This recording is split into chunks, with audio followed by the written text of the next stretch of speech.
உங்கள் நட்சத்திரத்துக்கான யோகம் தரும் நட்சத்திரம் எது அப்படிங்கிறத பார்க்கலாம். அதை எப்படி பயன்படுத்தலாம் அப்படிங்கிறதையும் பார்க்கலாம். உங்களுடைய யோகம் தரும் நட்சத்திரம் உங்களுடைய ஜாதகப்படியும் உங்களுக்கு யோகம் தரக்கூடிய நட்சத்திரமாக இருந்துச்சு அப்படின்னா 2 மடங்கு உங்களுக்கு நற்பலன் உண்டு.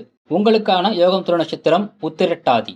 ஸோ அதை எப்படி பயன்படுத்துறது அப்படின்னு சொல்லி பார்க்கும் பொழுது, இந்த யோகம் தரும் நட்சத்திரம் வரும் நாளில் உங்களுடைய ஜாதகத்தில் உள்ள தோஷத்திற்கான பரிகாரங்களை நீங்கள் செய்யலாம். அப்பொழுது உங்களுக்கு பரிகாரங்கள் நல்ல விதமாக பலன் கொடுக்கும்.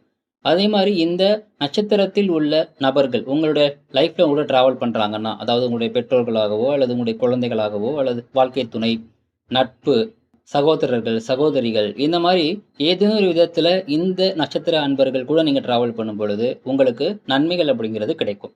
முன்னாடியே சொன்ன மாதிரி ஜாதகப்படி இது யோகம் தரும் அமைப்பிலையும் கனெக்ட் ஆகி வரணும். அப்படி இன்கேஸ் கனெக்ட் ஆகி வரல அப்படின்னா இந்த நட்சத்திர அன்பர்களால் உங்களுக்கு கிடைக்க வேண்டிய யோகம் தடையில் இருக்குன்னு அர்த்தம். ஸோ அந்த தடையை விளக்குறதுக்கு ஜாதகப்படி அந்த தடையை விளக்குவதற்கு அவங்க ஜாதகம் தான் அதுக்கு தீர்வு.